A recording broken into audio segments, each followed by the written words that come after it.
And good evening, everybody.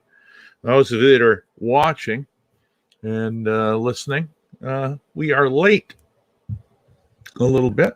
And the reason we are late is because Ace's father shot a gun off in his house, not Ace's house. And so he's got that to deal with. Isn't that interesting? So yeah, that'll be something to talk about, I'm sure. If you're watching us this evening on Facebook, YouTube, Periscope, or Twitch, we welcome you. Please feel free to ask any questions you may have, any comments you may have. We like to pop them right up into the screen here and see what you have to say to us. Been a long week for me already. And when Ace comes, we'll talk about it a little bit. But I'll let you know that I was out on the road doing comedy this week in Janesville, Wisconsin, Friday and Saturday. And the Upper Peninsula of Michigan, the Island Casino in Harris, Michigan. And the thing that stunk about all of that was that we had a pretty good snowstorm here in the upper Midwest. And instead of taking 4.5 hours for me to get from Janesville to the casino, it took me about 6.5. So I have been tired ever since and not able to get back on track. So wrestling wise, a lot of stuff going on, a lot of new things. A lot of old things. I'm sure we'll talk about Cody taking his 10 lashes. That seems to be one of the top stories of this week, as well as Shayna Baszler making her debut on the main roster and biting Becky Lynch on the back of the head, supposedly. But that's how it goes. What else is new? The stipulation between Marty Scurll and Nick Aldis is now that if Marty wins, he's the NWA champion, and if he loses, he writes a $500,000 check to Nick Aldis. So that's not going to happen. I mean, that's not going to be a real $500,000. Seemed like an easy way to get out of it. I did like the stipulation about paying everybody back for going to the show. I thought that would have been much more meaningful, but what are you going to do? Coming up next week, I'll give you a little bit of an insight. I will be hitting the road quite heavily, and I'll be out and about doing this show as I travel. Next week will be in Boston, and it'll be kind of a little test to see if my small laptop can do the same job as my home computer. That'll be interesting. We'll see how that goes. But I'll be able to broadcast live. I'll be mostly along the East Coast to start with, and I'll be out for about 9 months from now until September, the end of September. So that'll be exciting if you're out in any of those areas that I cover, and we'll give you some advance notice. I will certainly look forward to meeting you if you're out there. As you can see, I've got some nice fish in the background this week. That's the Atlanta aquarium, and they got quite a wide range of fish there. So I just thought it'd be nice to watch that as opposed to a static background. I don't know. Maybe not. It's going to be, oh my gosh, what do we got coming up? The 29th of February, which is in just 2 weeks, Revolution. And Cody will have to beat Wardlow in a cage match, I believe, before that, before he faces, or is that in the cage match? At Revolution. I'll have to find out from Ace. He knows better than I. But that will be the next thing that comes up between MJF and Cody. If you've been watching Being the Elite, still loving the fact that Hangman Page is drinking heavily and drowning his sorrows, feeling left out.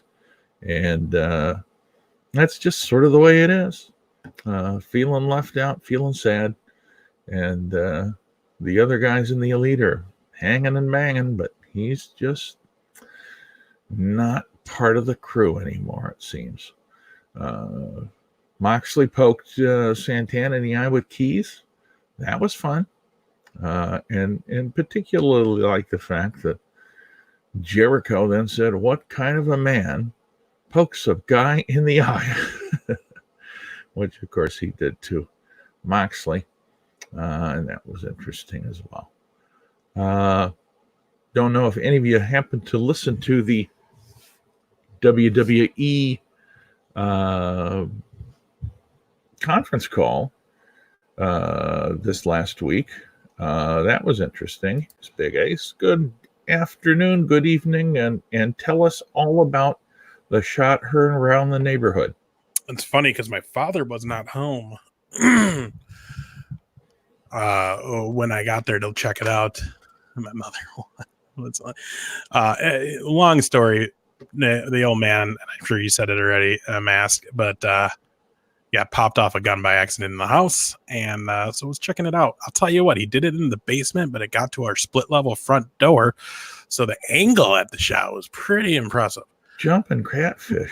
I went from the wall in the basement, out the wall in our split level stairwell, straight through our front door, which stopped in the front door, thank God. Oh, yeah. And out there, they live in a neighborhood where there's a lot of kids, a lot of people out and about. So yeah. Could have been really worse, but he came home while I was there and tried to play stupid because I was like, so you going to show me how you did this? Or did what? And I'm like, what do you think I'm talking about, Clint Eastwood? Let's take a look. Oh, my gosh. Like when...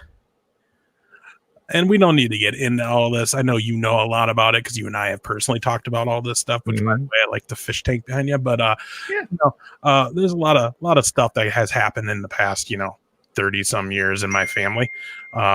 Including me as an adult realizing I was actually part of a product of a broken home and all that jazz. Whatever. Yeah. Besides all that, like it really made me sit there today and be like, is this real life? So did the cops come and investigate too?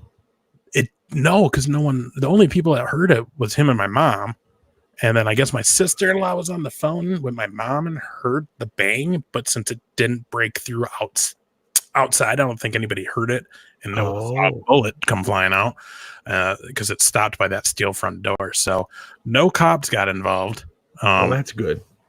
It's very good. But, again, it could have been. I mean, even, family members will come and, talk to my mom while standing in that entryway. Oh, God, yeah. You know what I mean? Like right in that spot. So, I mean, again, it was an accident. We can laugh at it right now. But in real life, really looking at what happened and knowing that it could have easily just been someone there. It came out of the wall to hit the front door, right where the track is for my mom's lift chair to get her up the stairs too. Oh my God. So to be real honest, I mean, if she was on her chair, like going down and just happened to be in that spot when that happened, could have definitely hit her. So again, we can laugh about it right now, but again, it could have been way worse, way serious, way just whatever. Wow. He's super embarrassed. Well, embarrassed would be the least, I would think. The thing is, he's a 78-year-old retired military Navy man, so that military blood and proudness comes out to where he should know how to handle a gun. So definitely tries to play dumb in this situation. Oh my gosh. Well, what I do? So he wasn't drinking, was he, or was he? Do you know? Maybe. I don't know. Possibly. I don't know. He really, talking to him, was like, I really did not know how that happened. He didn't think it was loaded either because it's just conceal and carry. he thought he had taken it out. He didn't realize it still had one in. Yeah, so I don't know. Which is, by the way, once it's cleared, that's one of the things people forget, that there might be one in the chamber when they clear it. Yeah. So yeah, it was. It's been a crazy day. Oh my god, dude.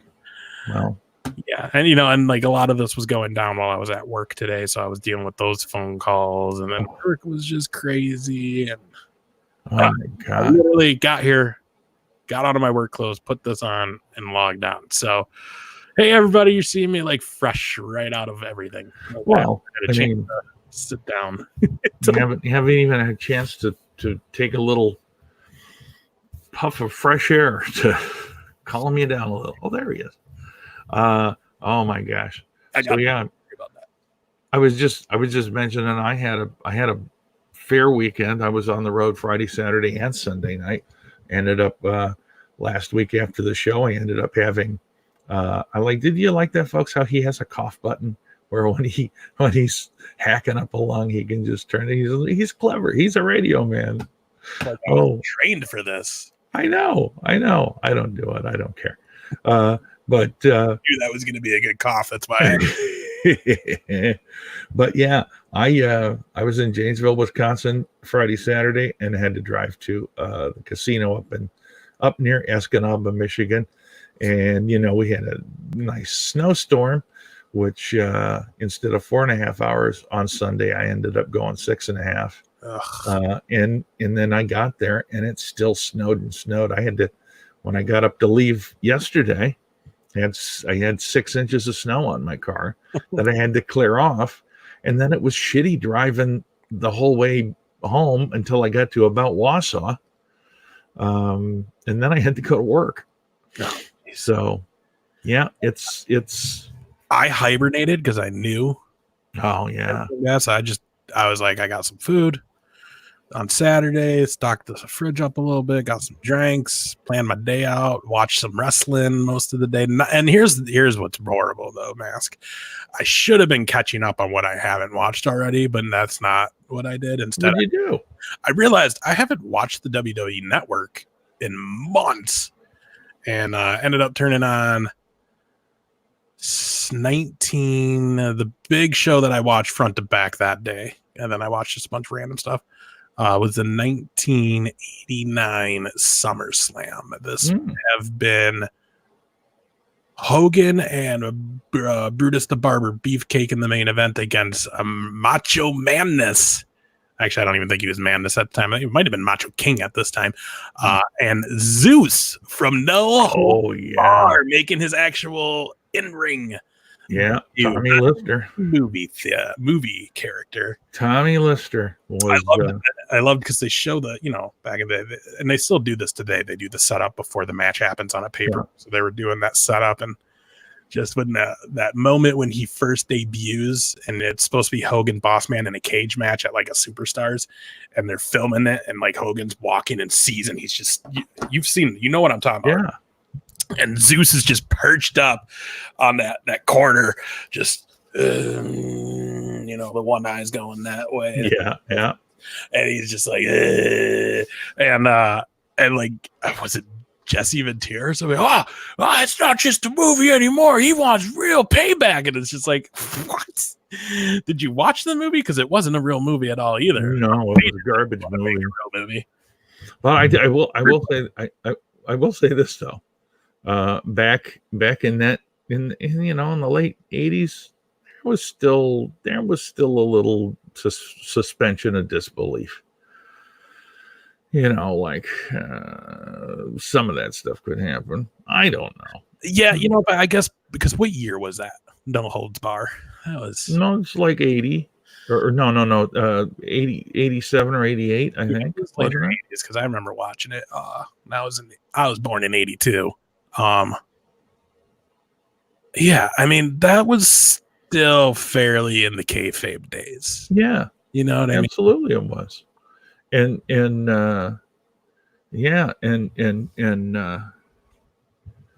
Tommy Lister was, or Tiny Lister, or whatever you want to call it. Of course, he even became more famous in Next Friday. No, not even next Friday though. Friday. Well, that's what I mean. He was only in the first one. He wasn't in the second one. First two. He wasn't in the second one, was he? Yeah, he broke out. Oh, that's right. He's in the dog. Yeah, they end up in Jones's dog catcher van. Yeah. Debo. And honestly, the next Friday is better than the first one, I think. I think I would attribute that, and guys, sorry that we haven't really gotten to a lot of wrestling yet, but I think I would attribute that to being that Chris Tucker is a funny man. Yep. Came to stand-up wise, I think Mike Epps edged him out on being a good stand-up comic. Oh God, yeah. Which just related onto that. And that's supposed to be that goofier humor movie. So like him being the cousin that thinks he's hard all the time, but really he's like a little bitch. Yeah. And nobody does that character better than Mike. Like Chris Tucker couldn't do that. No. You kind of think like, no, he's little, but he's kind of hard too. But he's just annoying, Chris Tucker. Yeah. Where like Mike Epps, it's like he can be annoying, but he's also kind of endearing in a way. Yeah. But like, here's the thing too. The whole story in Next Friday is way better than the first one. It really is. I do like it. And to be honest, you got John Witherspoon is just freaking fantastic. Of course, he passed away this year, but or not this year, but last year. Oh, it was? Yeah. Well, I suppose it was in 2019, but it hasn't been a full year. No. Yeah, man. Pops was. You know what makes me sad is they were pulling that original cast together to do one more. And like I think they had just finished the script shortly before Mr. Witherspoon passed. And all of them, like Ice Cube, Debo, or Tiny, Witherspoon, Chris Tucker. I'm not sure about Mike Epps, but like the whole thing was they were really trying to bring back the original cast from the first one, and like everybody was on board. That would have been great. Now I don't know, but it's just sad because that would have been epic. Oh my! Because that's the other thing. Like Chris Tucker, again, I think Mike Epps did better in the last two movies in his part as playing Day-Day, the cut. But, you know, you had that family element. He could kind of pick on them because they're fam. Oh, yeah. Where, like, you know, Smokey was his boy, but Smokey was also a drug dealer. Yeah. You know what I mean? But it would be cool to see that all come back together and see him and Smokey reunite just because everybody wants to know Smokey's still smoking, you know? Oh, yeah. Man, yeah, so that would have been cool. Hopefully they still do it, but it's going to be really different without Pops. Oh, gosh, yeah. When he's all like, we'll walk around that shag carpet naked, me and your mama butt naked, just bang, bang, bang all day long. Then he's just sitting there, bang, bang, bang. Like, oh, yeah. And don't go in there 15, 20 minutes. Every time I come to the fridge, you in the fridge. Or every time I come to the kitchen, you in the kitchen. Goddamn refrigerator. Eat up all the food. Oh, so good. So good. Well, then also, like, and I think it's amazing that for how long was Bye Felicia was a thing. You know, like the pulp culture thing that like it just blew up. And I was always curious to know how many people that were using that Bye Felicia when that was a fad like a year or two ago. How many of them really understood that it came from Friday and like what the scene was, you know? Because Felicia was like the drugged out neighbor trying to borrow everything. And, you know, can I get you VCR to double tape? It's the Mac. You know what I mean? Like Bye Felicia, like. And now everybody's just does it. And it's like, you don't know. Yeah. I don't know where that came from.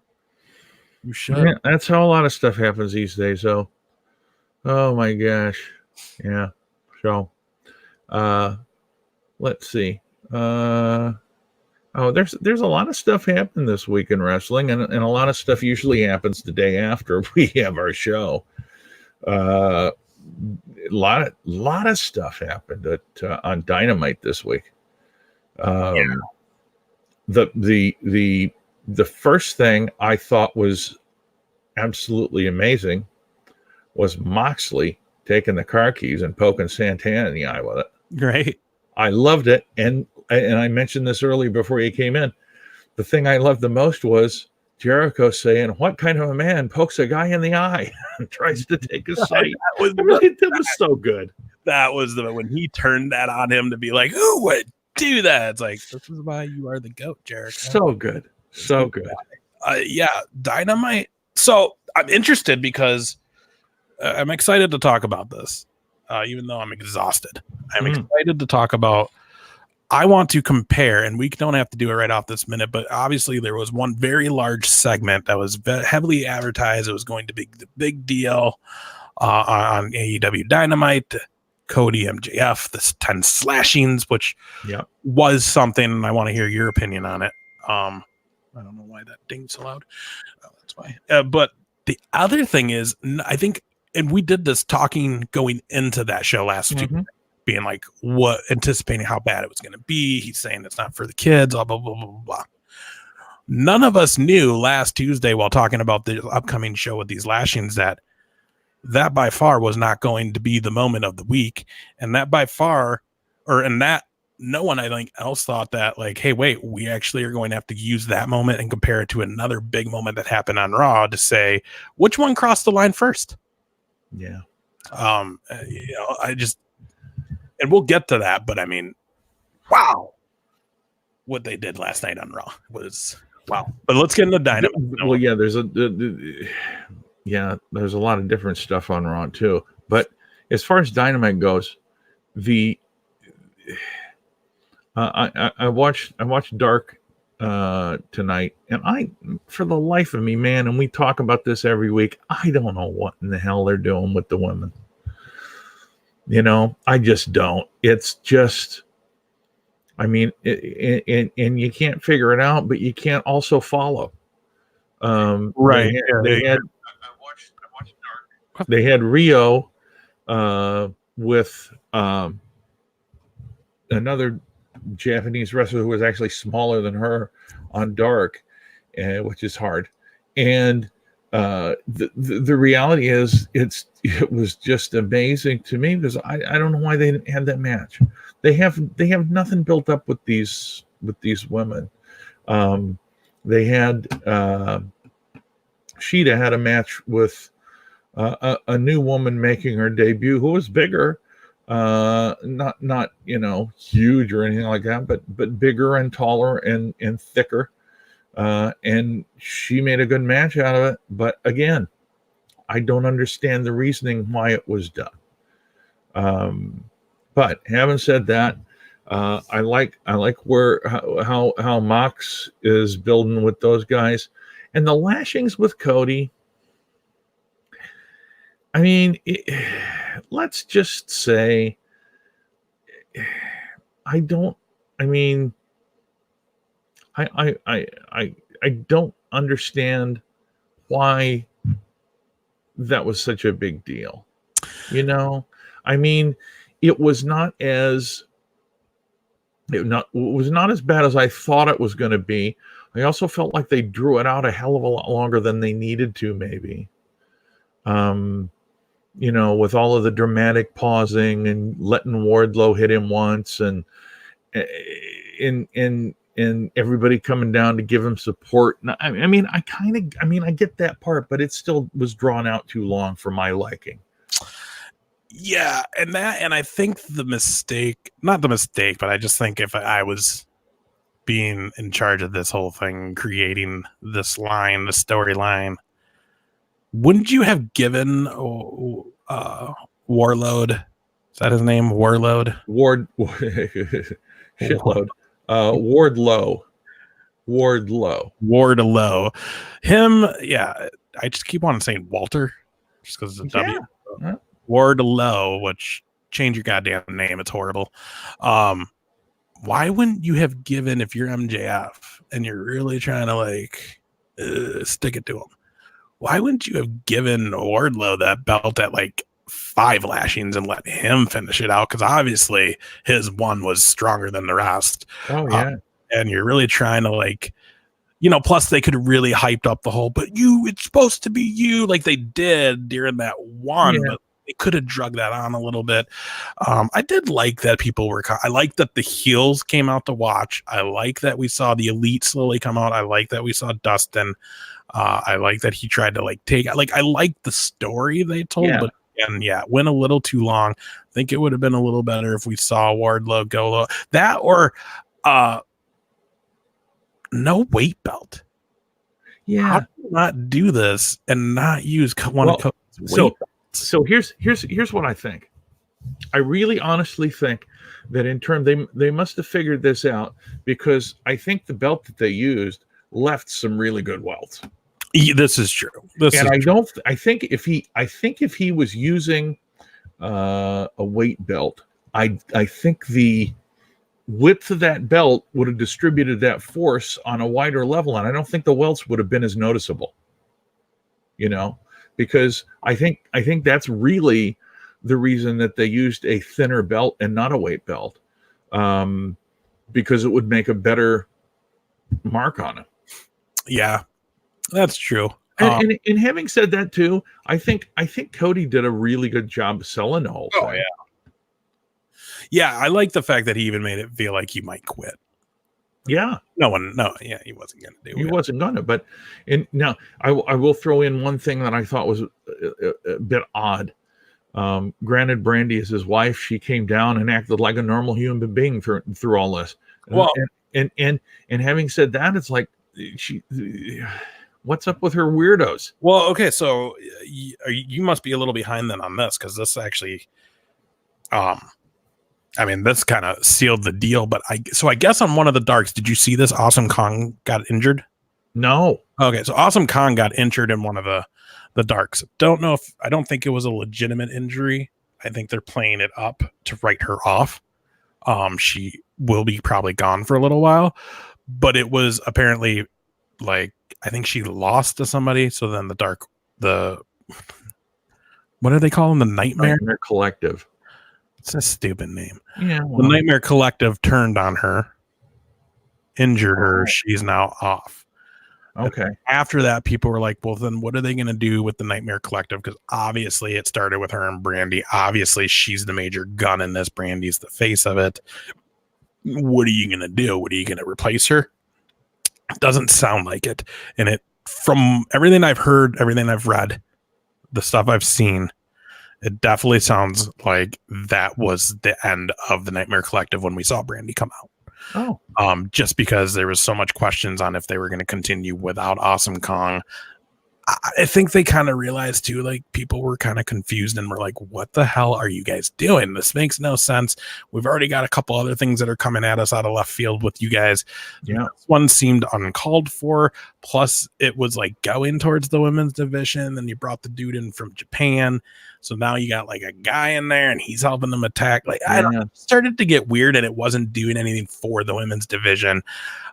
My guess is Awesome Kong. I mean, who knows? I mean, most people know by now, but I mean, GA has a rolling glow on Netflix. Yeah. Is filming or has filmed. I don't know, but they're doing another season. So maybe she's in the film for that. And if not that alone, that show and other things she's done, you'd be foolish to think she's not getting any other acting gigs. Oh, definitely. Because I mean, she is a great. Have you watched Glow? Oh God, yeah, religiously that comes out. I watch it in 2 days. So you've seen all.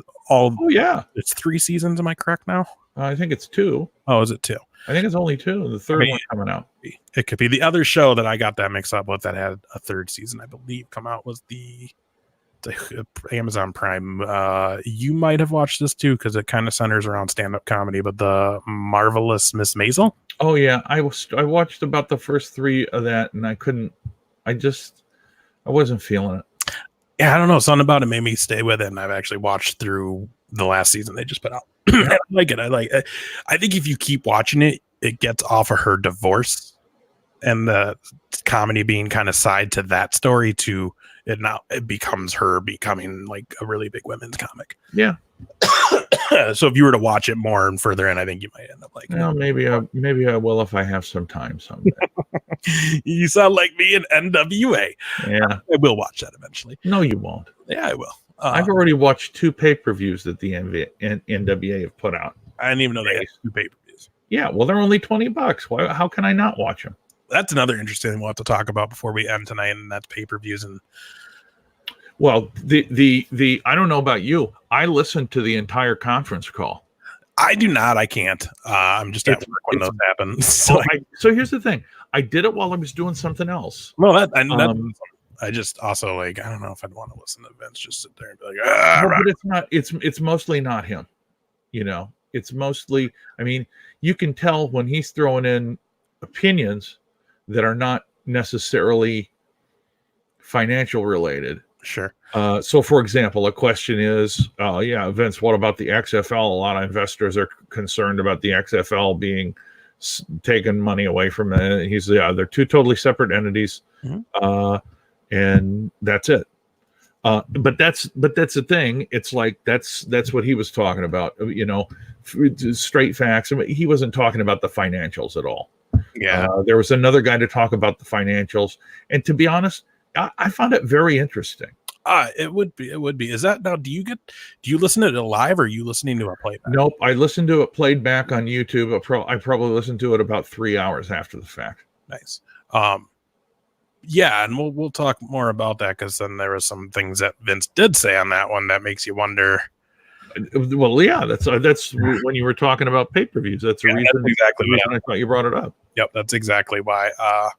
I'd like to finish Dynamite though. Brandy coming out would, from what I'm hearing, is the end to the Nightmare Collective, which is good, because I was talking about this on the cruise with our friends Jason and Erica, and it's one of those things, we've talked about it many times, to where I think we're all so used to Brandy Rhodes being this one type of lady that after so many years of that, and her being in the eye and in the center of a lot of this stuff, to all of a sudden now try to be this heel and this evil witchy woman, it just wasn't believable. Well, and the fact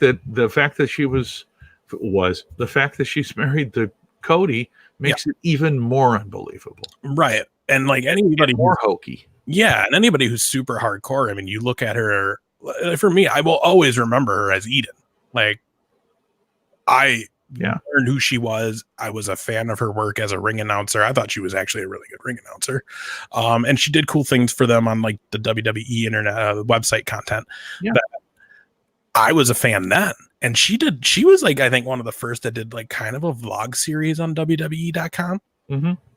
Which was cool, because she was one of the ones first to do that, to kind of also give you that glimpse of her and Cody outside of the business. Right. But again, she's just done so much up to this point. She's always been her going through all this AEW, that when she tried to do this, it was just like, no, just be good. We like you. We don't want to hate you. So just don't do this. It was too much. It was too much. Overall, though, I thought it was a good show. Oh, it was a great show. Overall, in the lashing segment, I think in my head I was expecting worse. Yeah, I would agree. Little surprised to not be as bad as I thought it would be. Don't get me wrong. It looked painful, and I would not want to be. Yeah. But again, just the hype around it, I felt like we were in store for something worse. I thought it was going to be worse. And it wasn't, which to be honest, I was kind of thankful for. I was too. Because to be honest, the guy has taken a lot of bumps and hits and stuff that it's just like, some of this seems unnecessary, and I appreciate what you're doing for the show and for the fans, but then you go to Raw. Well, where do you want to start with Raw? Because there were two things that I thought. One of them was Matt Hardy getting his head smacked again by Orton. Yeah. I thought that was, unprotected chair shots. I thought they weren't going to take, and granted, it's a gimmick, but the fact of the matter is, I don't know that I would want my grandson watching that. Right. Let's jump into that segment for sure. Nice to finally just hear Orton say something, because if they were going to try to keep going with him not talking, you knew, as soon as he hit the ring on Raw this week, you knew, like, dude, you better talk, because you're not going to be able to bank off of them booing you again, because it's not going to carry. And it didn't. I like the idea of what they're doing. I like that we're getting Matt Hardy. I feel like this will spawn off to we might get like a Jeff Hardy appearance. We might get even a Dudley appearance, like Bully Ray might even, or not, maybe not Bully, maybe Devon, because he's, I think, still backstage as a producer. Yeah. So maybe we'll get some appearances by them doing the same thing with Orton. Like, I can't believe it, because I feel like they're going to keep Edge off for a few more weeks. Oh, I do too. You know, but here's in terms of the Hardys, though.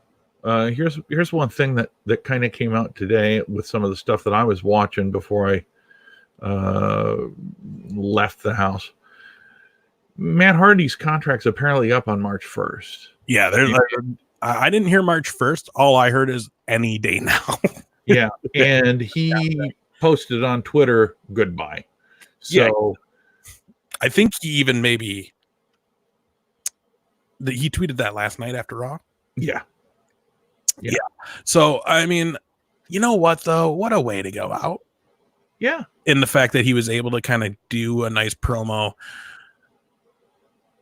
Knowing that now, and knowing if we don't see Matt Hardy on WWE TV anymore, yes, he did a great promo to make Edge sound legendary, but really listening to it, if you pay the attention and take it out of the context of it's just in the storyline and take it for what he really was saying, he really put him, Jeff, Christian, Edge, and even to a point the Dudleys over. Yeah, I think more so him, Matt, and his brother, and Matt, or Edge and Christian.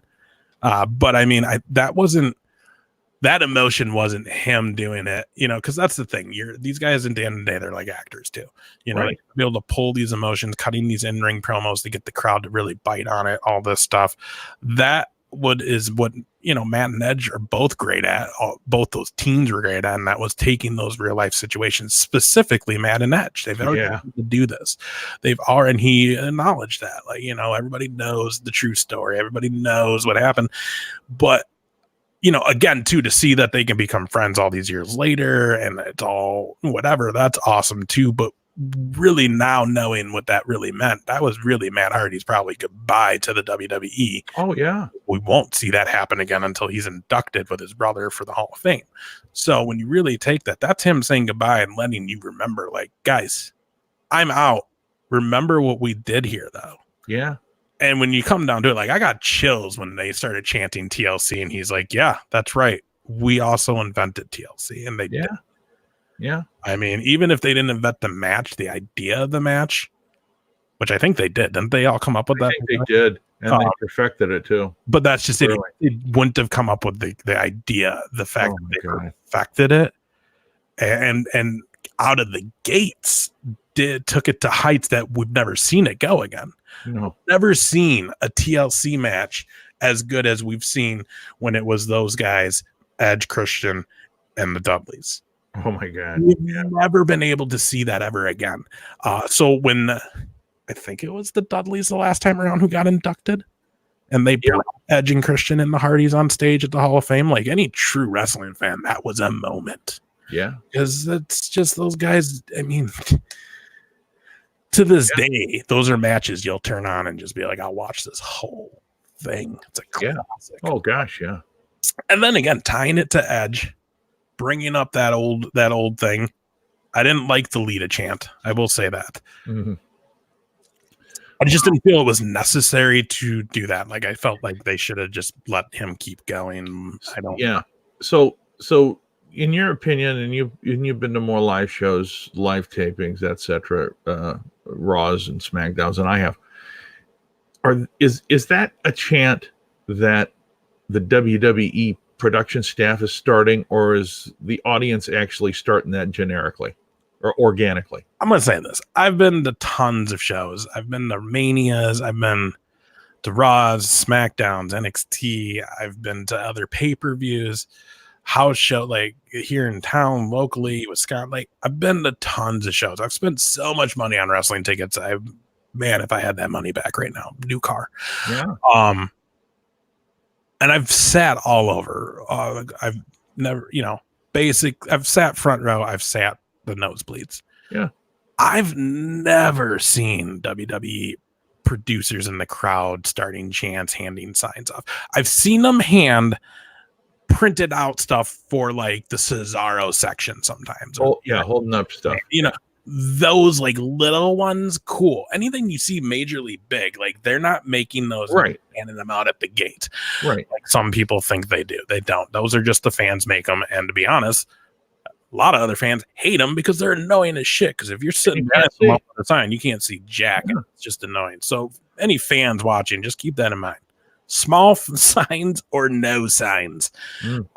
Especially if you're like in the like risers or upper level. It's not like you got a nice close shot of it anyways, so stop. Well, nobody's going to see it anyhow. Yeah. And it's what it is. It is what it is. But I've never, ever seen that. I definitely don't think that the lead of chat last night was part of that. I think that's, hey, they're talking about how those two used to both bang lead. Let's all chant lead, lead. Like, I think that's all. Like, I don't think anybody. Well, the moments that I think that maybe that could happen where they feed it is like those moments where they're really trying to get the feel good TV, if maybe like Daniel Bryan trying to bring the yes movement back, if that wasn't going well right away, those are the moments that I could see that they might plant someone out to do it. But a lot of things within promos and stuff like that, I feel like that's all organic. Okay. But I didn't like it. I did not like it. I don't need to hear her name. Plus, Matt kind of got an awkward look on his face, like kind of like, But again, it was a great segment. I want to see more of that. I'm looking forward to seeing Christian eventually get in the mix on this. And again, like I said, I'm in. I was in 2 weeks ago. Yeah, on this, you're keeping me in it. I have no hint of notion that I'm not going to want to see this by the time Mania comes. They're doing it right. Orton, and I was thinking about this because like they keep asking him why did you do this? Why would you do this to Edge? He's a legend. You guys used to be why? If he doesn't, by the time we get to Mania, finally just, and this is what I want. I don't want any long explanation. I want him to finally just get on the mic. And maybe he'll do it like when Christian does it, or I don't know, but I want him to just get on the mic, and when he finally gives his explanation, it is literally one sentence, and that sentence is, why? I'm the legend killer. Yeah. He hasn't been called that in forever. Like that was not because he's old. He's a legend now. Really think about it. So for him to be going after Edge and taking out these other guys who are legendary, have shared legendary moments with these guys, for him to bring that out in this feud, how would that not get the crowd into it? Oh yeah. And obviously there's so many shades of throwback on this last episode of Raw. I don't know if anybody follows us on Twitter, please do. I sometimes tweet during these shows. I did during Raw last night a little bit. And literally one of the tweets I sent out said, Becky Lynch is literally becoming the Attitude Era as a character, as a gimmick. They're wrapping it all in. You know what I mean? Yeah. She gets bit. She's bleeding. Gangrel on the broom. Rock bottom to finish. The Rock. Stealing the ambulance and driving. Stone Cold Steve Austin. They're turning her into a walking Attitude Era. Well, which it's just something that I noticed, and I'm not saying that's what's really happening. To be honest, and I like what you're saying about it. I enjoyed it. My deal is, I don't know that I like it. I like the Becky aspect. I like that they did it. I'd like to see it get spread around a little bit more through the roster. I don't want to just see her doing everything. And I think we'll see it get spread out because, I mean, we already got Owens who's been doing the stunner for a while, and they were acknowledging that. That also kind of makes sense because he approached Austin for it. Yeah. Only one to ever ask him permission. He got it. I feel like Becky and Rock had that moment at the debut SmackDown. I feel like she's known for a while. I feel like she's probably even asked permission. So it was interesting to see that. And this is how like insane I am because I'm just I love wrestling. And I love to watch and talk and read and listen about all the time. That this could be a really, really, really slow burn for an eventual Becky Lynch and The Rock's daughter match. Oh. Because it's weird. She does the rock bottom. What happens the next day? It's all over that they signed The Rock's daughter. Oh yeah, boy, that Again, would be. this is me going really out there, far fetched, but Yeah, could happen. gosh, it makes you think.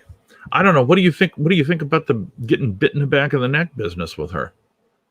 With Shana, do you think that ruins Shana? I mean, does it make her look stupid? Because she didn't do that in NXT. She didn't bite one person in NXT. Yeah, so that's my worry. Is that okay? So this is again too. I also was like, I really felt like I was watching Dynamite during that whole segment. We haven't seen real blood, like, or not real blood, because obviously that wasn't. Yeah, that was all. But we haven't seen like a really bloody moment on WWE TV in quite a while, and the last few times we have, it hasn't been. It's been like they bit their tongue, it was coming out, or like Beth Phoenix at the Royal Rumble where it was an actual oops. Where this seemed like it was like a Dynamite. Like I felt like it's like, wow, are they really trying to compete with AEW by showing color like this? Because again, too, I get that we're kind of getting away from being straight PG. I get that they're getting away from catering so much to Mattel because they make the toys, and we can't sell toys to kids if they think it's violent. They're slowly kind of stepping a little bit away from that, but like that was a freaking jump away from it. Well, but it was not only was it a jump, but it was, in my mind, it was a ridiculous jump that didn't need to be done.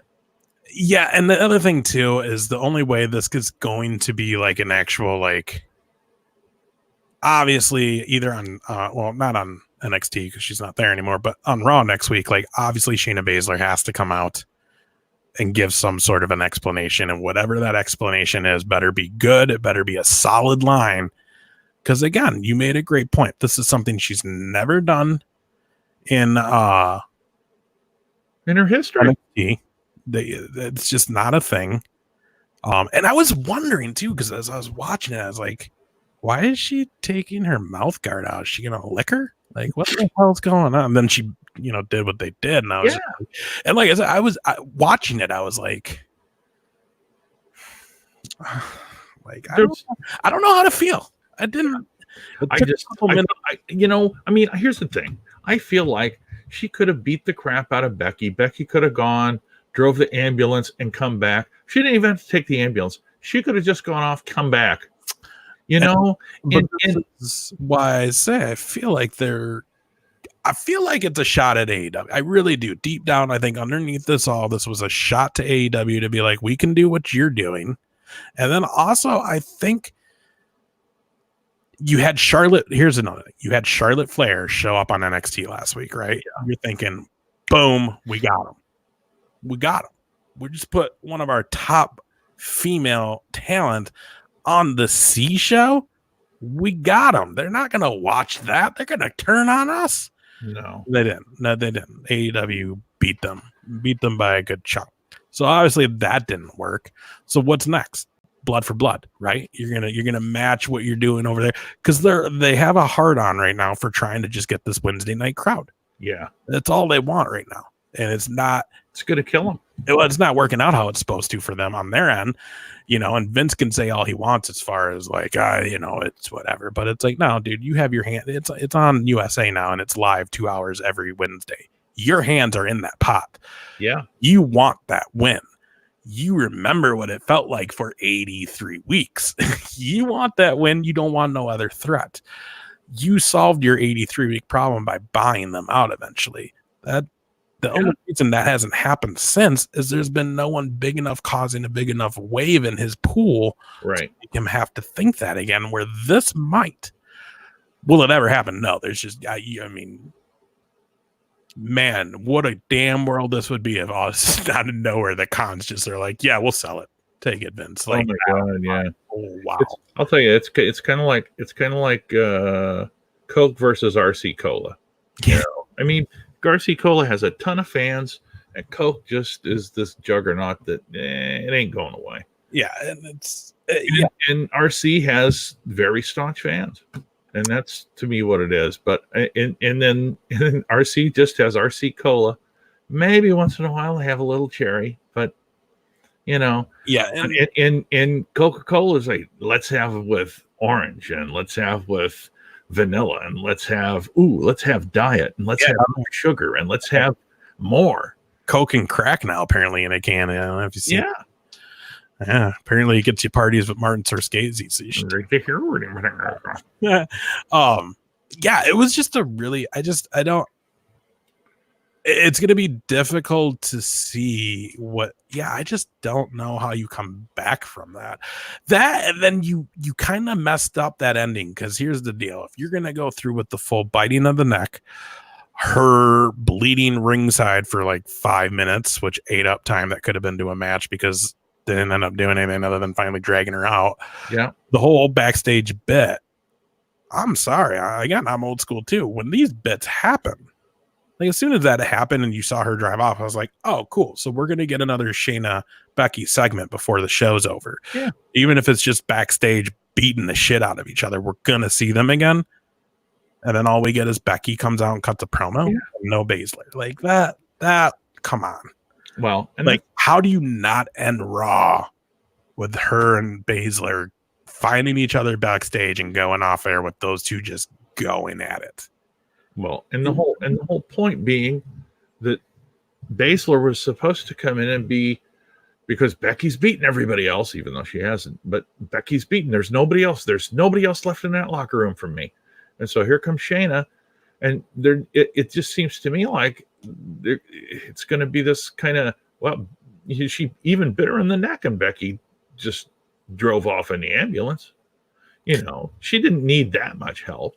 Right. I mean, it's ridiculous to me to make Becky this, in essence, making Becky like a female Brock.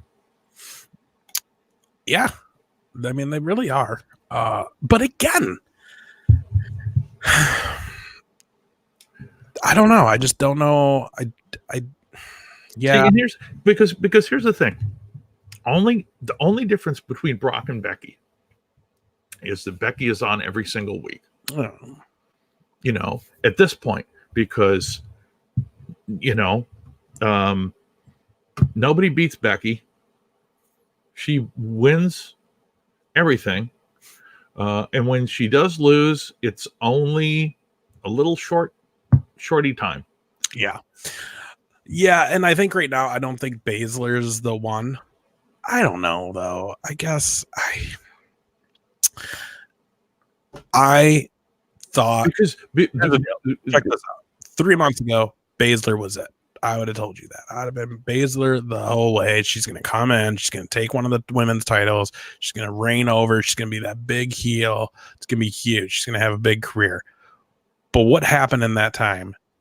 Rhea Ripley blew the hell up. Yeah. So now her being involved, I feel like it's kind of that overshadow onto Baszler right now, because in everybody's mind, Baszler still is that NXT champ, because she hasn't done anything. This was her main break. Yeah. She hasn't done anything for people to look at her other than that's Shayna Baszler from NXT. So when you're seeing her and Becky doing this, but then you got Charlotte and Rhea Ripley, and Rhea Ripley is just so damn hot right now. It's like, man, what do you expect? More people want to see this Rhea Ripley Charlotte match happen, and they're kind of teasing it really good. Like, I like it. I like that Charlotte not answering, and she damn well shouldn't answer till we know if Rhea Ripley wins at Portland, which she will. Yeah. Which is kind of sad too, though, because damn, Bianca Belair is good. Both of them either one could hold that title and it'd be well. Oh, yeah. That's the other thing. There's some solid women in NXT right now. And when they pull them up, they better damn well use them right. And we're going to find that out now, because we got Rhea Ripley getting her Mania moment, and we're going to have Shayna Baszler getting her Mania moment. And right now, one star is definitely shining brighter. And again, 3 months ago, you wouldn't have said that, because you would have just been like, they're really getting ready to blow Shayna Baszler to the moon on the main roster because it's her time. Yeah.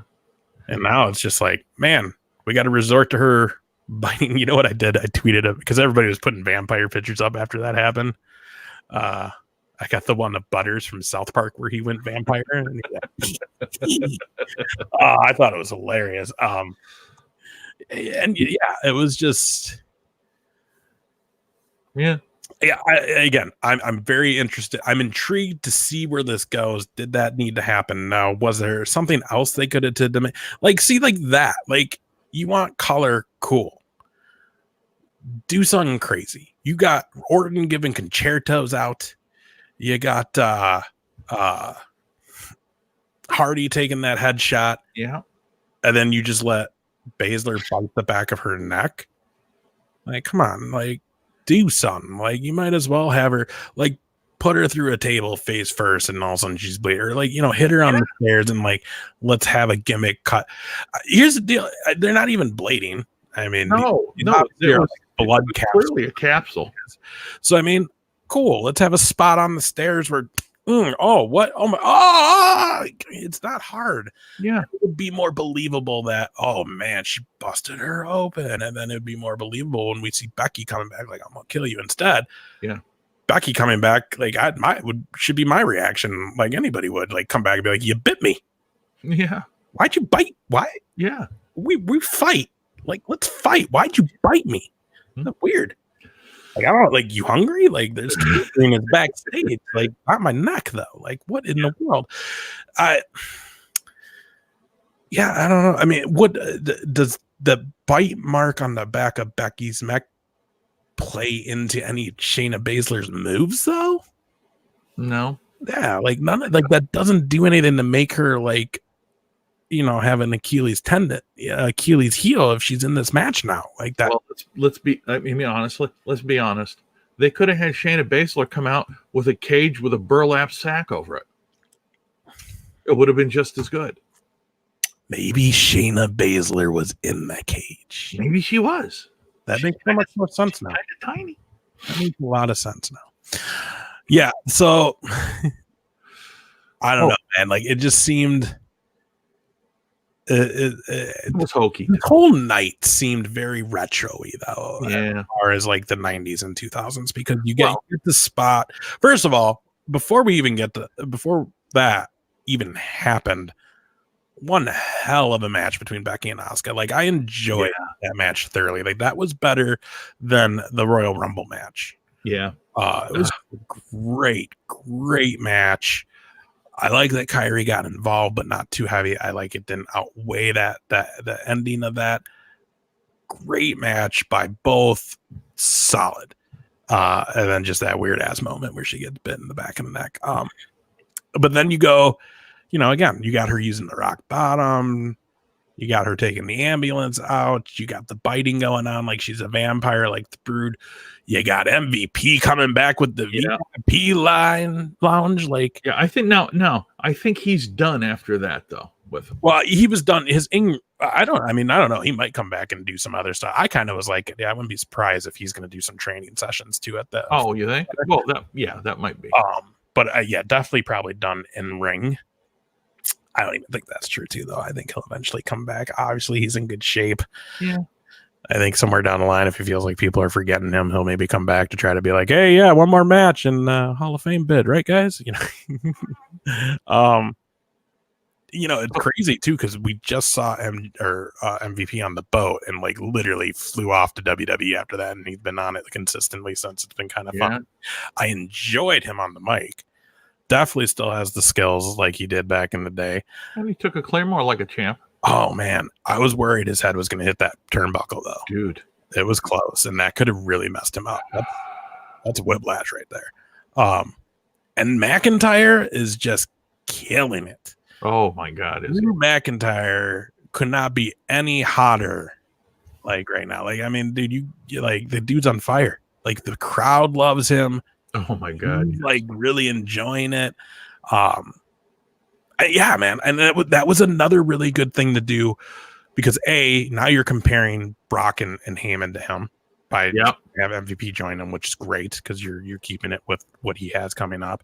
And then on top of that, you're showing like, hey, yeah, you are a legend. You are old school. You do know a lot that I could probably learn from, but I don't need you. You're not me. Like, I'll do this for me. man, yeah, it was a really good segment. And again, like, I'm all for McIntyre. I like where this is going. I do too. He's going to have such a pop if he beats Lesnar. And he will. And he does. And it's gonna be pretty amazing. I really, yeah. And then, you know, the other interesting thing though is you hear that R-Truth was saying that Brock wants to do more with him. Yeah.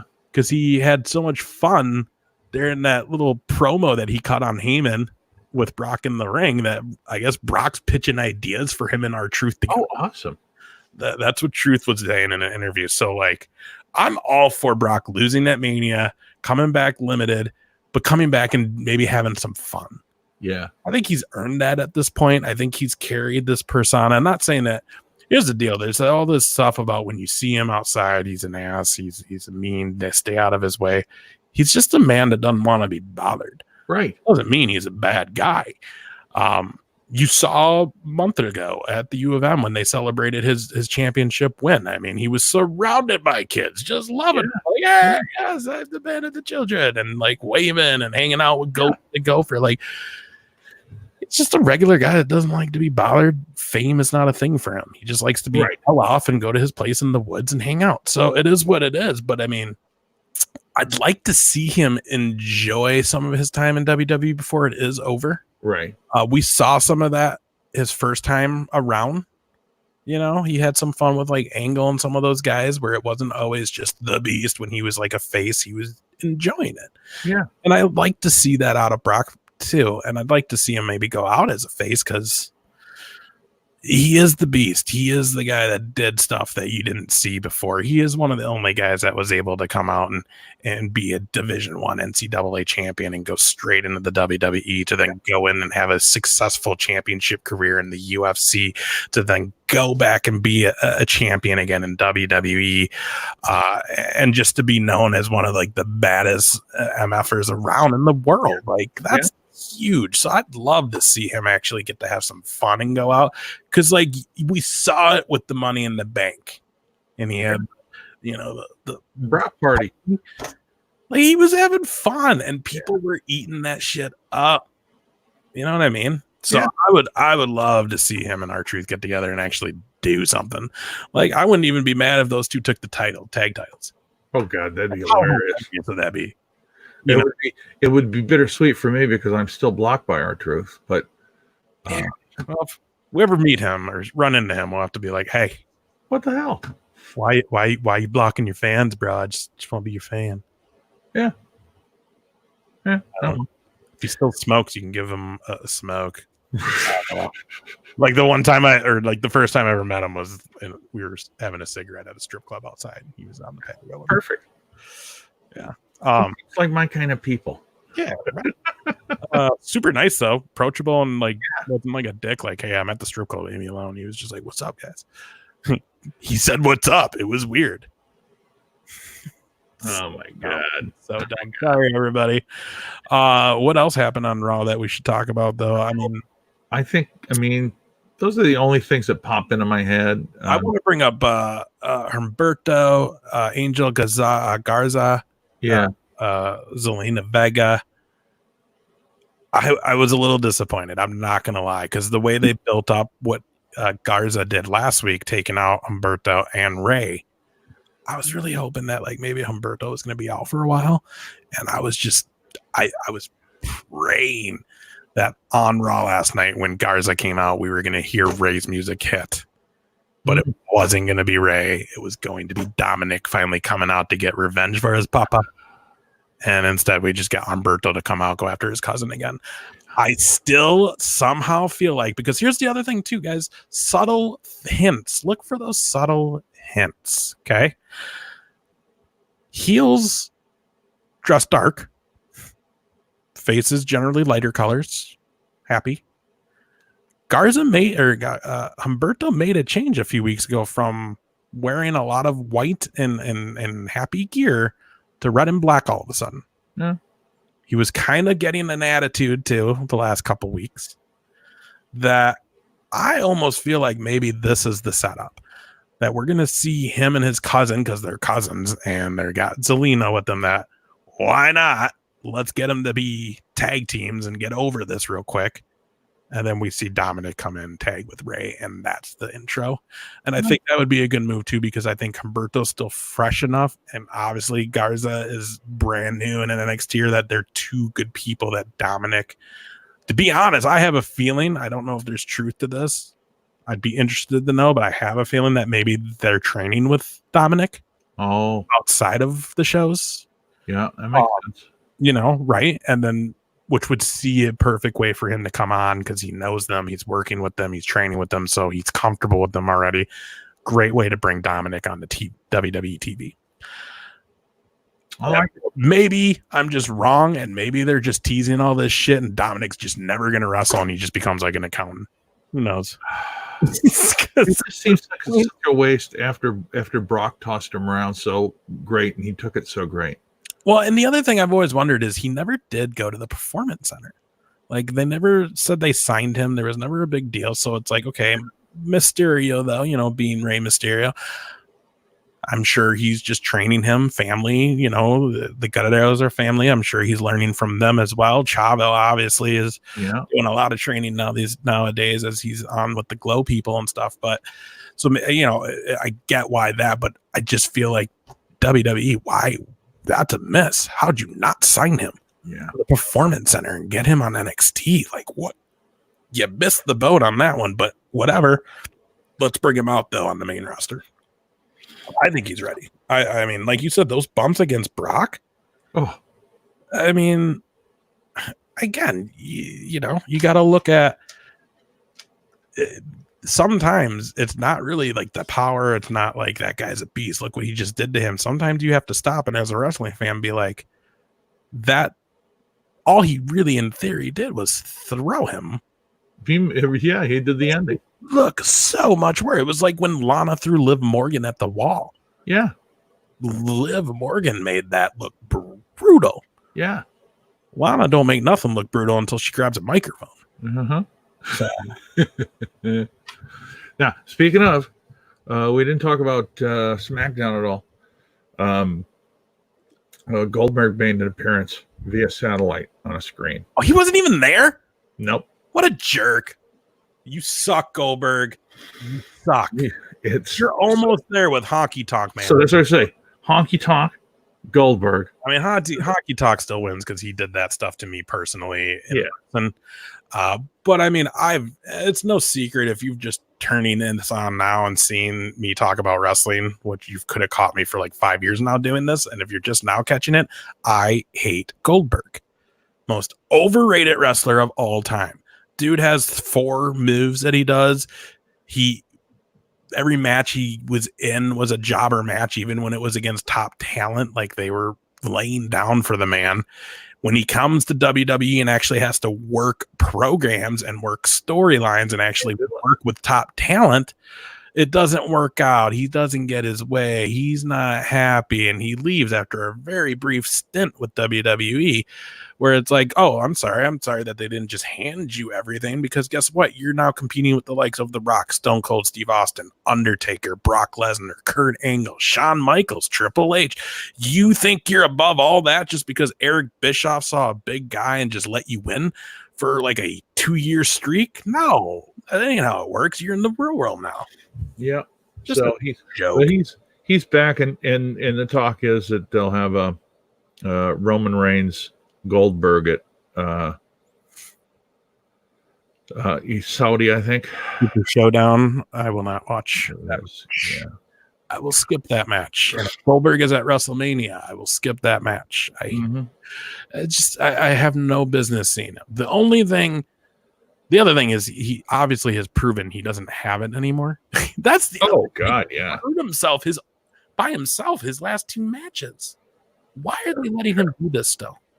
Because somebody over in Saudi Arabia loves Goldberg. That's why. I mean, let's face it. He's the guy from the Mighty Ducks. Hell, it's all money. The talk lately has been Sting feels like he might be okay to come back and do Undertaker at Showdown. Well, now that has changed, though. Oh, Now, now the flame has gotten bigger, but the talk is not Super Showdown anymore. The talk is now that might very well be a WrestleMania match. Oh, no kidding. Yeah. I don't think Sting wants to go and do a Saudi show, actually, is what I thought I read. Oh, okay. He would like to only do something here in the States. And to be honest, I thought I maybe heard Taker was kind of done with the Saudi shows now, too. To be honest, everybody's like, well, I don't know if I want to see it past their prime. And, 10 years ago, that match would have been great. And you're right. But if we can actually solidify the fact that this would be their last match both together for real forever, I am all for it. Yeah. I think too, I think the fantasy booker in all of us would still love to see it. And I'm not even that guy that I want to see it because I'm like, it's going to be this amazing match. Oh no, it certainly isn't going to be. Going to be the theatrics leading in. Absolutely. The Undertaker with a great entrance, Sting with a shitty entrance because he was with WCW. But here's the thing, though. This is that chance where, because we don't really know what they were going to do with Sting. Right. We didn't really get to see what their full idea and plan was because of just that injury with Rollins. Yeah. So we don't really know what we were going to get out of him. And I think if this is the last match, I think, we're going to see a way bigger, because what was it, like the drums and shit when he came in? That made no sense with his gimmick. I think they would have to bring it back to the old days. I think we would have to bring the Crow back out. I think we would have to see him somehow come down to the stage or even the ring. Yeah, I think there's ways to do it where we don't actually have to drop him from the rafters. But I think they would have to make that as old school and as true to their most probably over gimmick at the time. Like, you know what I mean? Like at their best as those characters, they need to do that. Yeah. They can't have you can't like Surfer Sting against the American Badass would never work. No one wants that. No. We need the Crow, black and white Sting. We need the Dead Man. Taker. We need, the music. You need the walk-in. You need almost the urn. Which, if it is his very last match, I want that urn at ringside. Yeah. And I think that would be just an amazing moment too, to see two guys who have always wanted to work together, was always a dream match to each other. It just never was in the cards, and to be able to pull it off and be like, that was it. Yeah. Done. Yeah. And then it's just a great way to finally be like, Taker's in the Hall of Fame. Absolutely. Other thing on SmackDown is that Otis has a date this Friday. I'll tell you what, I'm not missing SmackDown this Friday. That's gonna be. He's gonna screw that up so good. But I feel like at the end of the night, they're gonna have him you know what I mean? Like they're gonna work.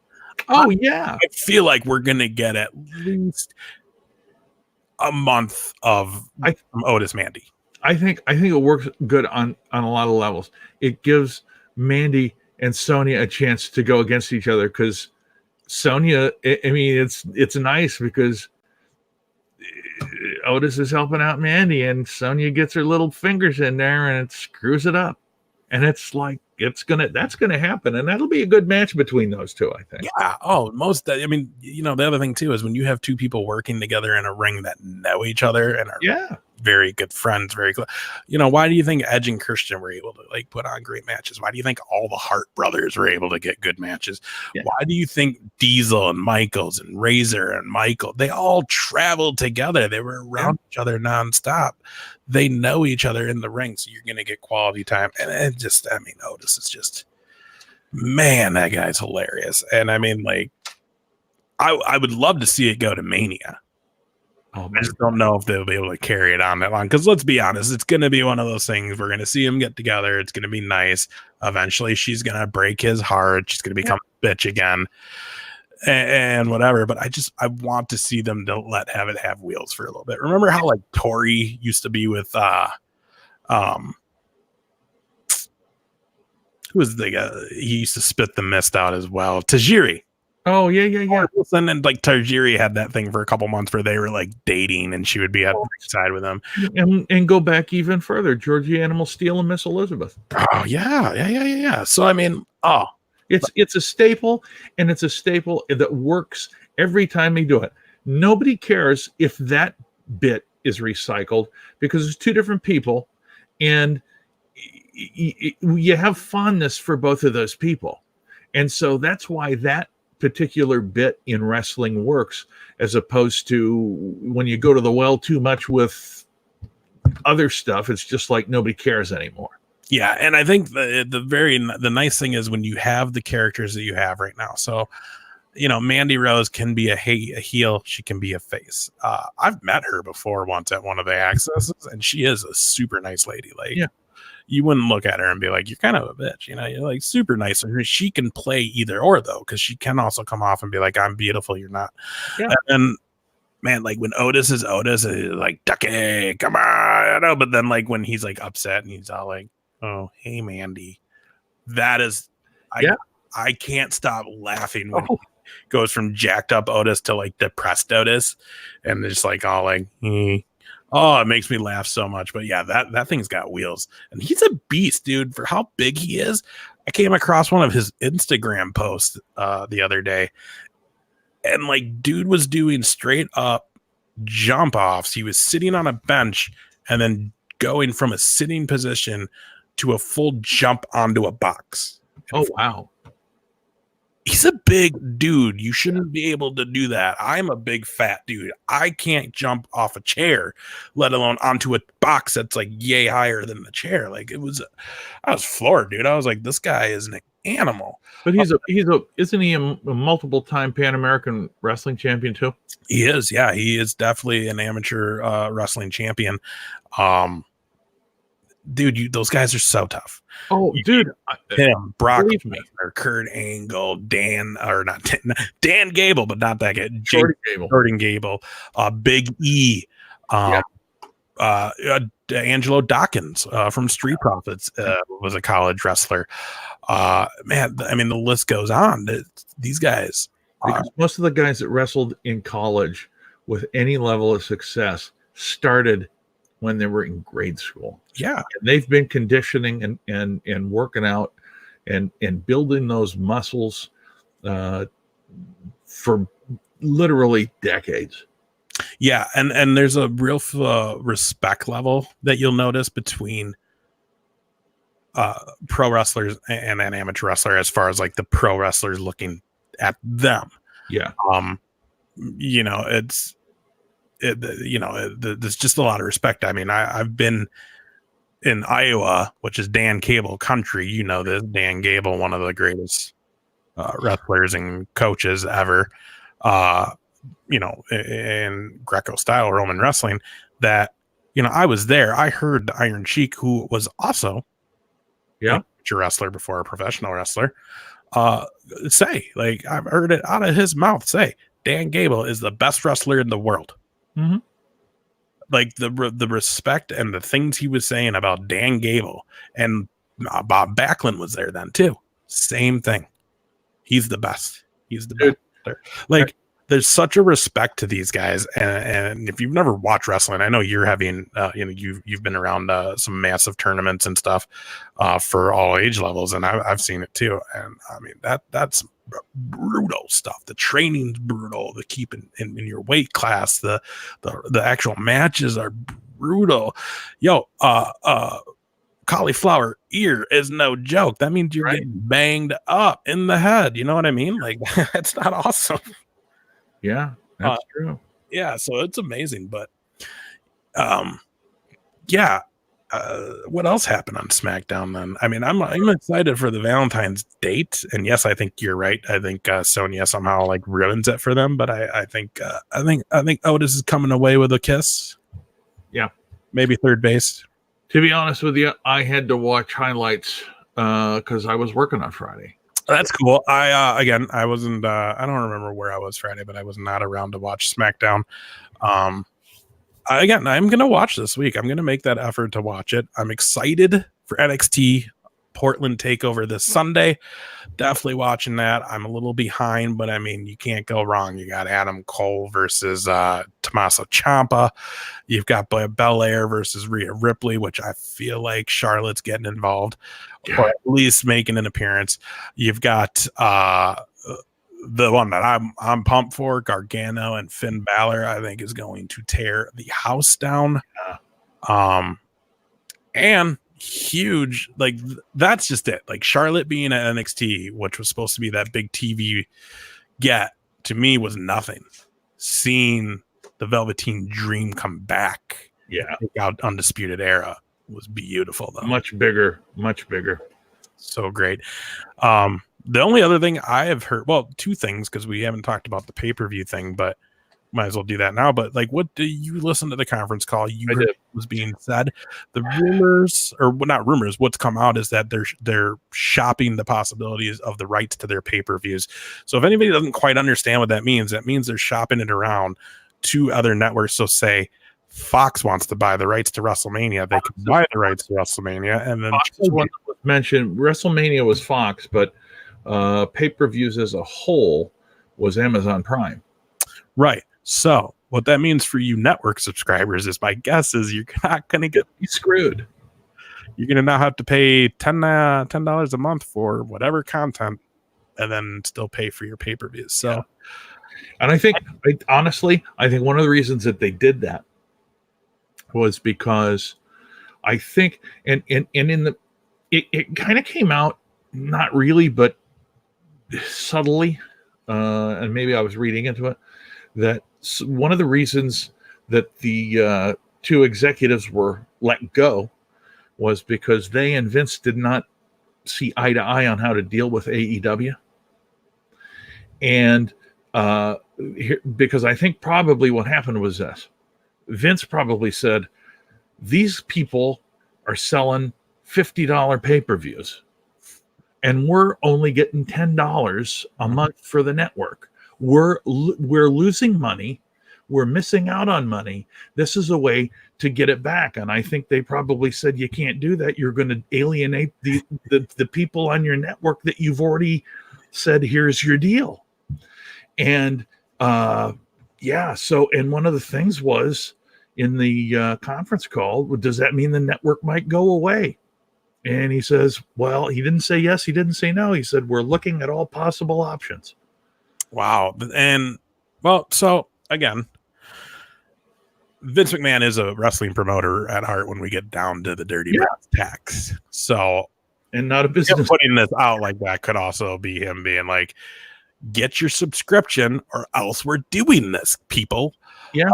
But the other thing too is it's stupid that they would look at doing that. Like you said, alienating your fan base, your hardcore fan base. Yeah. I mean, you've lost people when AEW came out already. You lost people when the whole Saudi Arabia deal came about. I know people who like canceled their network over that. Yeah. And now we're going to have to pay for the big pay-per-views. Like, if you want to tier it, like they've been rumored that they're going to do for the last 2 years, fine, tier it. I'll pay a little bit more for the pay-per-views and maybe some indie stuff if that's what you're really going to do. But I mean, I can tell you now, if this is what they do, it's going to be really, really hard for me to want to pay for a lot of them, except for the big four. Right. It's gonna. That's just it. They have it perfect with the network now, since they run a pay-per-view every 3 to 4 damn weeks. Yeah, that cool. And if you want to charge for SummerSlam, Survivor Series, Rumble, and Mania alone on these other, I think most people would. Cool. If it was an extra upcharge, I think most people would agree with that. Yeah. And if I'm only paying for those four, if I'm paying $40 a pop to see those four, but only those four, everything else is still included on the network.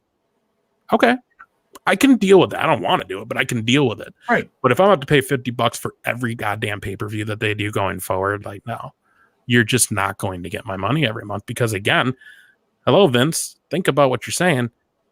You think people are going to drop their money that they were dropping on AEW? Do you think they're going to just stop that and start paying you now because, oh, well, you got to pay, so it's going to be good. It's going to be good, right? Like, no, you're not changing your product. Good now. See, that's the thing. It's one of the other things that he talked about was the revenue. And then, you know, I have to think that Fox is not particularly happy with their end of this deal. No. It's certainly not anything that anybody's going to blow a horn about, but I got to think that they're not happy with that. Yet. I think once we get to that 1 year mark, we're going to really see how Fox feels about this whole ordeal. Yeah. But I don't think it's even a secret that they haven't been happy since the debut. Not at all. Nothing has gone according to plan, I don't think, for them, as far as what they thought they were getting into and how they thought this show was going to go. They haven't even, if I'm not mistaken, they haven't even generated the same ratings as when SmackDown was on USA. No, it's one of those things at this point that I think if you ran AEW Friday Night Dynamite against Friday Night SmackDown, you would really see where the climate of wrestling's going, because they would lose. AEW would win that battle. I think you're 100% correct. 100%. It is what it is. I get it. He's a businessman. Got to figure out ways. We can't be losing money. We can't be losing ratings and stuff. But I think at a certain point, he needs to also just be like, WWE, not him, but WWE as a whole, as a business, needs to step back and be like, let's run our game. Let's do what we do. Let's just keep doing this. Let's keep working to have the best talent possible. Let's keep pushing out the product we know we can push. Don't always do it, but we can. And let it speak for itself. But little like side cuts or little, let's get rid of this. Let's do that. It's not going to work. And if haven't realized it yet, like when that stuff happens from WWE, they lose fans because of it. Absolutely. It's going to be a really interesting like next 2 years for WWE. On the bright side for them, I feel like XFL had a way better opening weekend than anybody anticipated. Absolutely. And if that can carry, I think maybe we'll see some of the little necks loosening a little bit, because he knows he's losing money on the XFL. Yeah. And yes, they are separate businesses, but if that one starts to boom and do good, I think that's where we see him maybe finally kind of do that little step away to XFL more. Maybe let Stephanie and Triple H and Shane run more of what's going on the business side for WWE, and hopefully bring it back to what it could be. Yeah. And again, I will always watch WWE because I'm a wrestling fan. Yeah. Just like I will watch anything. They just have to be careful what they do, especially with the network, because that was a really big deal to make that happen. It's a really big deal now. And if they were to all of a sudden, like in 3 months, be like, huge announcement, we're getting rid of the network, like you're gonna really like push. Well, because what are you gonna do? You're gonna bring it back to on demand, right? I pay $8 a month to watch selected crap that you put on for on demand. You guys always pick the crap shit to put on, like ain't even good stuff. Like, yeah. And then what are you gonna do? Then is it gonna be just WWE? We could still be able to get like AWA, WCW, Mid Atlantic, like Memphis. Are we gonna get any of that? Like, who knows? So, yeah, I don't know, man. They better be careful where they go. I know one thing's for sure, and that is they're going to make big money at WrestleMania 37 being in LA. Yeah. It's a hot spot. That's like going to New York. That's like going to Chicago. That's a hot spot. There's just so many walks of life in California. California specifically. There's so much money running around Southern California specifically that they're going to sell that mania out. Well, and the other part of it is that there are a lot of, the celebrities that who maybe wouldn't necessarily go to Houston or Tampa to watch WrestleMania, that, it's right here in the backyard. Welcome. Oh, yeah. There's going to be a lot of that. Going to be a lot of comp tickets coming out of WWE. The famous people at that one. But that was the big news. broke today. Press conference is tomorrow. Am I correct on that, or did that break yesterday and the press conference was today and I just missed it? No, I was in the car 6 hours yesterday. Okay. Either way, I think the press conference tomorrow. If you're watching, let us know. What could be wrong. Either way, it's officially announced this week that they're going there. And interesting enough, the stadium's not even done. Doesn't open until July. Oh, no kidding. So to me, a little risky, but it is Cali. They'll get it together. I think WrestleMania was one of the very first events that happened in Levi Stadium up by San Francisco. Oh yeah. So it's kind of interesting to see that they're really trying to get into these stadiums that are getting built right away. I guarantee you, we're looking at Miami after this one because they haven't done Mania in Miami at the new Hard Rock Stadium where the Super Bowl just was. Oh yeah. Vegas is opening this next year, and that stadium's going to be a gem. And I mean, they ain't been to Vegas for a Mania since WrestleMania 9, and I'm pretty sure Vince would like another chance at redoing that one since that's going to forever be remembered as one of the worst, which is funny. It's always remembered as one of the worst WrestleManias, but for me as a kid, it was so just gimmicky and so in that Caesar Palace feel that all the Centurions and the garbage and the when Bobby Heenan came out backwards on a camel and then Macho Man comes out with all like the virgins feeding him grapes, I was like, this is amazing. And Jim Ross's first WrestleMania, by the way, on commentary. Oh, it was. So that one, those are two that are coming in the next 5 years. Where else? Who knows? New Orleans is a favorite. They'll probably do a third there. New York will be eventually back on the list. Chicago, I think they want to do, but it's a harder city to do because the Soldiers Field is not closed. Right. And that's just a rough time for the Midwest. Minnesota is basically out of the question, I guess, from what I've read. I don't know, man. I wouldn't mind seeing maybe St. Louis. Although I don't know where they would do it because I don't even know if the stadium's still up there. I mean, they've got a stadium, but it's not enclosed either. I wouldn't mind seeing them go to Seattle. You know what? I mean, and they probably wouldn't do this, but Milwaukee at Miller Stadium. I've thought about that too, but they haven't really done a baseball stadium for Mania since Safeco Field back in 2000 whatever, and so I'm wondering if they're staying away from the baseball field stadiums for Mania. That seems to be the Rumble now, which then gives me hope that not hope. Twin Stadium's open, but maybe Miller Park could get the Rumble. Well, honestly, they could do anything in US Bank Stadium. They really could. I don't think they would do anything but a Mania there. And I don't think they want to because of the cold weather. Yeah, no. Well, that and like I said, what I had heard is that Minneapolis got a really bad score from the NFL at the last Super Bowl. Like the NFL wasn't too happy with how everything went down and thought it could have been a lot better. Vince McMahon is a man that he knows, and this is why he follows or tries to beat the Super Bowl to stadiums. Yeah, he heard that, and that was a pretty safe. Plus, you also have to look at anybody who's in Minnesota. You have to look at how things got handled when they first built US Bank, because they weren't shy about saying they wanted Mania here. Yeah.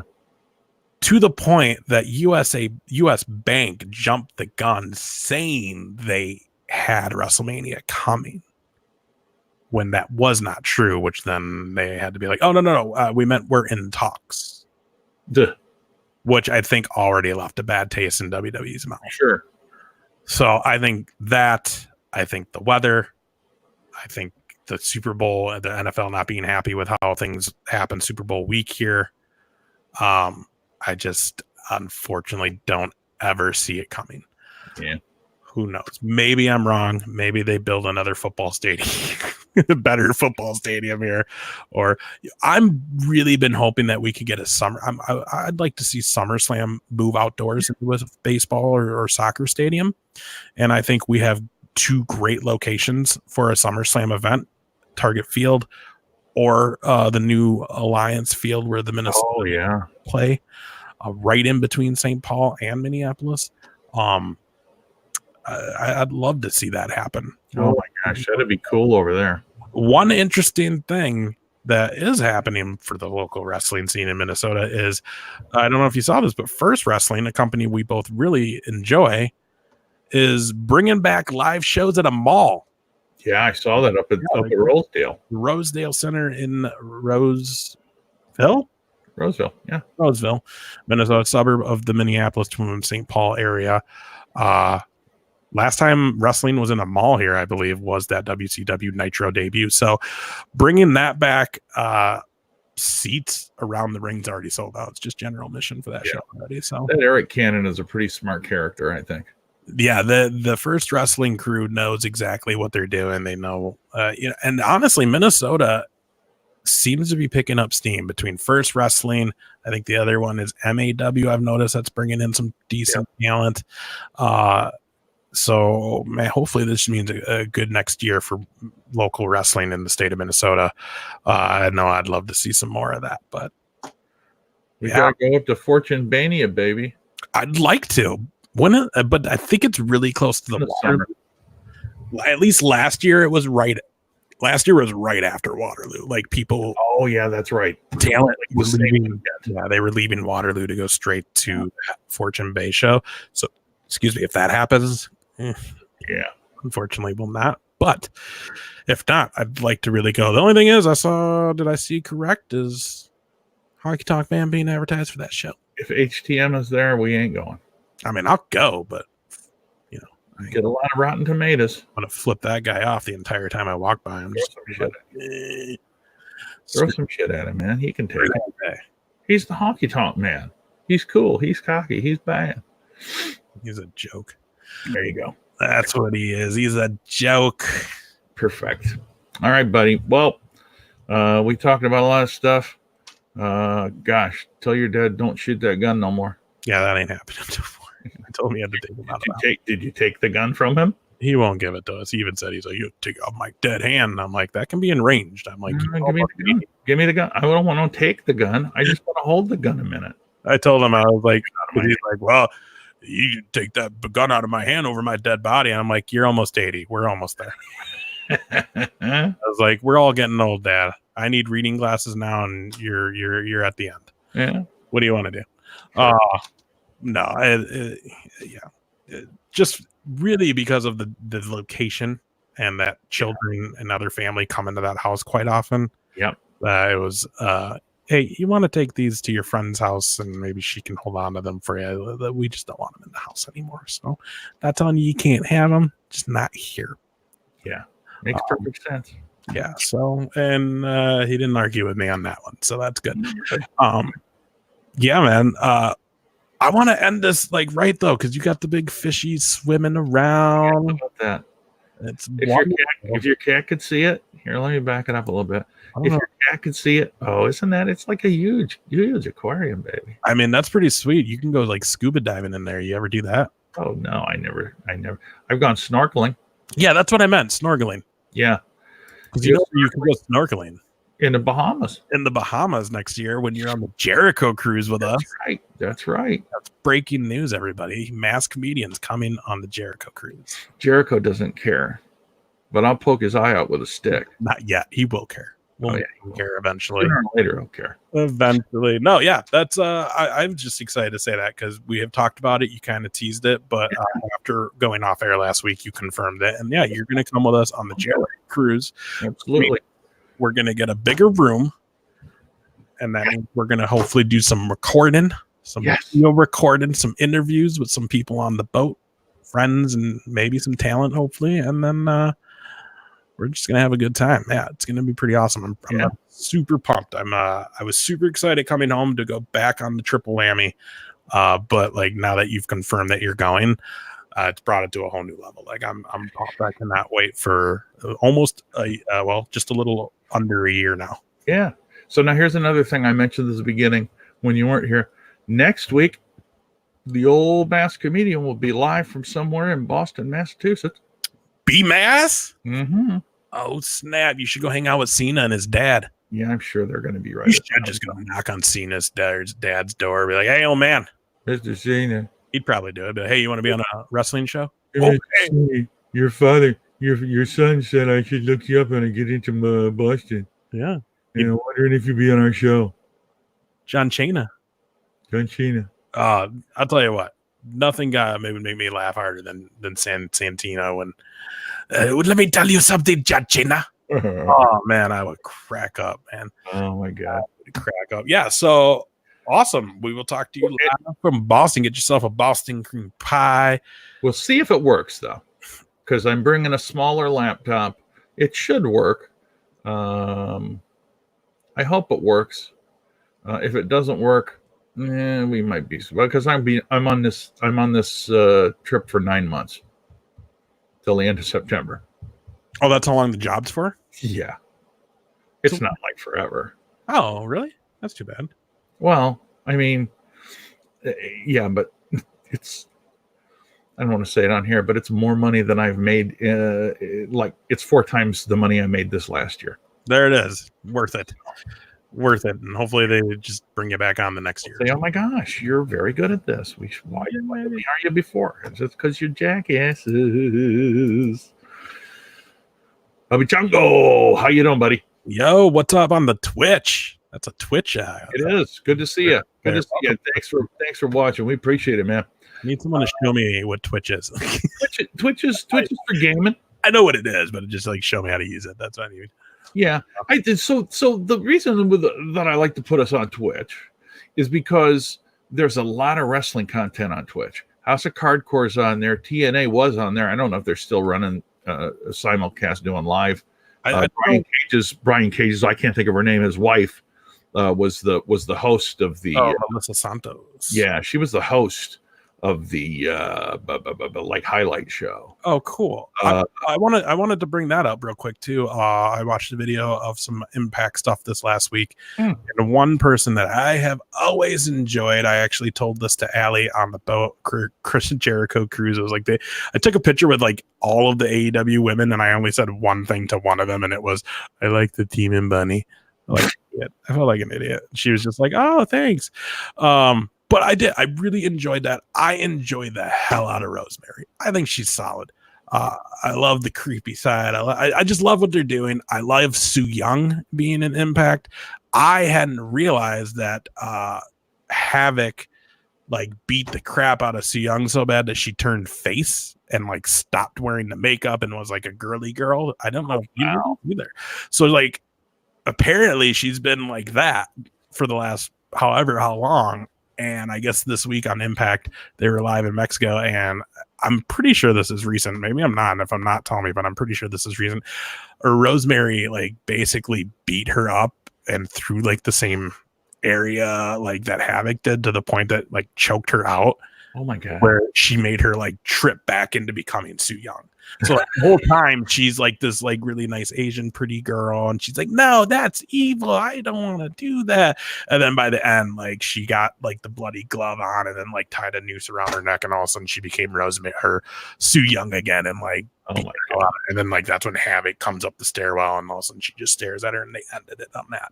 And like Rosemary the whole time's like, haha, and she's like, wake up, Sue. Like it's just that creepy wild shit that they're doing like that I'm like, I love it. Like people love that. Like Papa Shango and like Undertaker was creepy for a while, or like the Boogeyman used to be super creepy. Like people dig some of that creepy stuff, and I think Rosemary and the Su Yung stuff, man, they're doing that right. I was into that like 5-minute clip today. I was just like, oh yeah. Two guys that creep the shit out of me. Number one, Abdullah the Butcher. Oh yeah, to that fucking guy's eyes. Oh my God, how frightening was that? And the other guy that just literally scared the living hell out of me was Ox Baker. Ooh, you know who Ox Baker? I know the name, but I can't picture him. Ox Baker was a big guy, bald head, and had like this goatee that hung, and these just insane eyebrows that were like extended eyebrows. And oh my God.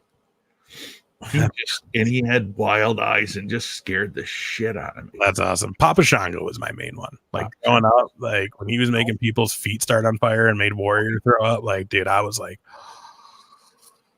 that. And then Jake the Snake, but that wasn't really so much him. It was the Cobra. Like, the shit out of me. But all right, buddy. Well, we've been here for a 1 hour, 44 minutes. For those Sorry, of you that watched, thank you so much. Bubba Chungo, you're the one that made a comment, which means you would have won a prize if you would have stayed here. Bubba Chungo. Bubby Chungo. But he left, so he gets no prize. At least he said hello, though. I'm glad he said hello. We appreciate hellos. Hellos are good. Yeah. Right. Well, we'll work on getting some guests down here too. We haven't done that for a little bit. Yeah. Well, I'm also I did go through some video and stuff, so I'm working on some video stuff for the cruise. So cool. Very cool. We have more to show, or at least something on YouTube for people to watch for that. Sounds like a great plan. All right, my friend. I'll see you next week. I'll be in touch and we'll figure it all out live from Boston next week. This is the Masked Comedian X-Cast. So long, everybody.